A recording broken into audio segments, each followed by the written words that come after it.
Hello. All right, this is like my 5th video, and I don't know what I'm gonna say.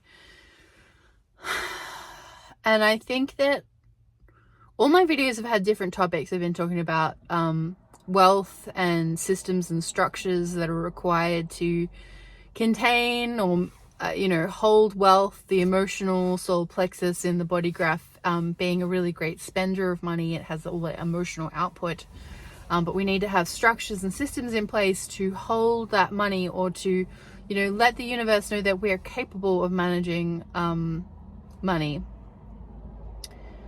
And then I actually can't remember my other videos. I may end up putting them up at some point. But what I want to talk about, I think, with all of my attempts is that, I'm an emotional person. I'm an emotional manifesting generator.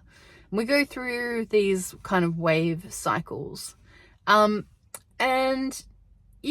for no reason, we go down, the wave kind of crashes and we get quite low, before it starts to build back up. There are a few different types of wave different styles of wave, some within human design. There's a tribal, a collective, and an individual. And I'm on a particularly wavy type. I'm on the tribal wave, which has this kind of ripple. It goes up and up and up, and then it sort of falls right down the bottom, and then starts cranking back up and falls. So there's lots of ups and little downs and ups and little downs and ups and little downs until we get to the top and kind of fall off and go again. Basically, what happens when we get down low and we fall off, things might seem like they suck for a minute, right? You can get a bit, depends what, else is going on in your chart. For me personally, I get really lonely. I get really sad. I feel quite isolated. I feel a little bit hopeless. I feel a bit like I have no idea what to do next, not sure what to do next. So because I have this emotional wave and manifesting generator, so I have a sacral definition. So what I'm looking for, how I follow alignment for myself, is to let my body guide me with what it moves me towards. How does that sacral be like, yes, I'm going to do that, and I'm picking myself up to take myself there. And then with that or the repelling, if my body just won't take me, it doesn't want to go, I'm also like working in the mix with this wave. So my larger kind of decisions, or things that are more largely impacting, I sit on them for a minute. I just let them go, or try to hold them in some kind of consciousness without making too many steps towards that idea, because it's like I wait for time, clarity over time, and over time clarity will come through with a decision. If the body is still taking me towards there, then that's my yes, this is an action we're taking, and we go forward. The trick here with being in alignment is that if it's not time, I can't manage that. If it's not time to move, and it's not always time to move, the thing is, like, our head's gonna tell us, like, we need to be moving, we need to be achieving or pushing or like proving something, open will center. But if you're surrendering into alignment, and I'm really listening to my body, and I'm really listening to like what's going on, and I'm following this wisdom, then it's continuously putting me back in my seat, continuously putting me back and going, there's nothing to do. There's nothing going on. Or I'm not being invited and recognized, which is typically we talk about that in terms of projectors as a type. However, we have certain projected channels, and I've got the 8-1 as one of my channels of inspiration, and it's a projected channel. So I do need to be recognized and invited, like in on projects, or in on working with people. As a emotional manifesting generator with a lot of individual channels, I do work quite well alone, but I sort of need a partner, or I need a small group, or some people that like I have to show up for, I guess. When I have appointments and deadlines and appointments, I am like on. But I am cautious about committing to anything that has those deadlines or commitments if the energy is not there, or if it's not in alignment, because I don't want to under deliver. I want to deliver or over deliver, and when I do say yes and I move into something, then it's a clear showing up for and turning up for. But yeah, with the task of being in alignment, it's a continuous process in a deconditioning phase. I'm in perhaps my 4th year, or 3.5 years of deconditioning. There's 7 years of deconditioning once you really get the ball rolling with human design. So I'm midway kind of in my deconditioning process, and there's still like a continuous surrender. Manifesting generators are all about the warrior and the Buddha. We are warrior Buddhas. We're Buddha warriors. And the warrior wants to charge ahead. That's the manifesting part. We want to get things done. We want to jump into action. But by the same token, the Buddha knows that we need to sit still because we need to wait to respond to external stimulus. And we need to wait for clarity over time. That's the wave. So there are all these components, right? Which is why human design is something that not everybody gets. Not only and some people get it, but putting it into practice is a whole nother thing. And it's an experiment. But holding in consciousness and working towards this, and to say like I've been actually working this in practice for around 4 years, is a pretty huge process to be. It's actually quite a big discipline. So as I'm saying this and I'm sharing this with you now, I'm really reflecting on I've actually been very disciplined. I don't know, maybe I'm claiming discipline and it's not really discipline. I don't know, maybe like it is inflexibility perhaps as well, or stubbornness.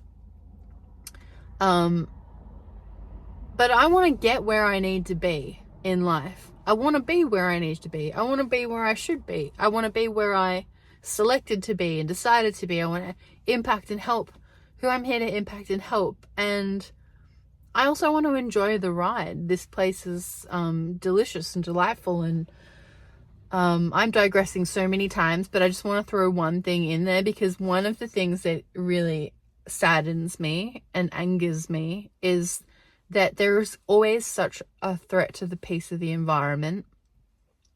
I mean, looking out over a beautiful landscape vista at the moment, and there's construction left, right, and center, and roadworks, because they were constantly expanding for housing, and so roads are constantly pushing wilderness, rolling over wilderness and pushing out wildlife, and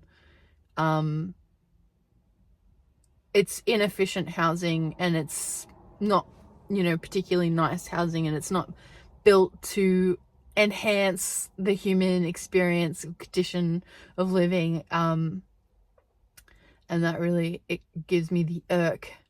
But with that being said, digressing, trying to come back, there's this continuous surrender to the process, and to keep waiting when it's not time to carry on.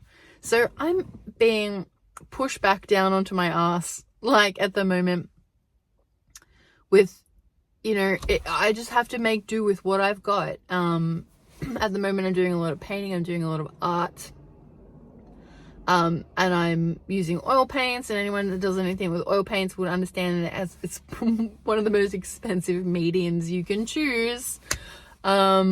But I'm like hell bent on it because it does produce such a high quality art. Anyway, now I'm really digressing. But yeah, so it's a process, even for someone who is very super aware of this process that I'm, and the experiment that I'm in within human design, of following my strategy and authority, following my sacral response. and, you know, weaving with my wave. That's right, one of the first things I was going to talk about. When we get down to that bottom part of the wave, things can feel like shit for a minute, but it's like worked process to come back to that place where we're out of the mundane kind of being cranky about the roads and residential sprawl, and realizing that something about that emotional sadness, that loneliness, that heartache, that heartbreak, that grief enables my artistic expression. And what comes out of me and what I love to see, and I love to see the result of the art that's created that I recognize and I can see myself in, myself being a fractal of the universe. And that is the pattern. That is the process. So I don't wish to not experience the wave. The wave is stunning. The wave is beautiful. Grief and sadness is stunning. It's gorgeous. And, you know, experiencing an emotional wave is it really is like surfing. It really is. Imagine that. Something that was called a wave really is like a wave. And the more you attune to the surf and the water, and you feel the body and the movement, and you're connecting in with that process, then, you know, it really is helping us live through it, and just to live through it, because it's challenging. It is not easy per se, but then when you reflect on the fact that you are a, you know, supreme eternal being with ultimate endless limitlessness and personal power, then it actually is pretty easy to be here now. So we're weaving together. We're weaving the energetic of the universe together. And I'm going to go make some art. I'm going to go home. I'm going to paint more. I'm going to draw more. And I'm using the time of surrender of, you know, there are very few offers coming in for me right now. I offer human design coaching, but I don't overly promote my services, but I do speak to people and see clients like regularly. But again, it's a process over time for me as to the when and where and the how and what it looks like. But I definitely need some of those splenic side systems to help me hold my money in. To create the container that I can manage large sums of money with. So I started this video feeling a bit sad, and I end this video feeling much better because I've reminded myself in this process of the beautiful jewel that the sadness provides and yields, that shiny diamond that comes out of feeling alone, and that experience of missing love that I will never ever forget. Sure do I miss love. I really miss love. I miss my connection to people. I feel like I'm missing people. But they'll arrive. We'll cross paths when we can, you know? All right. Bye.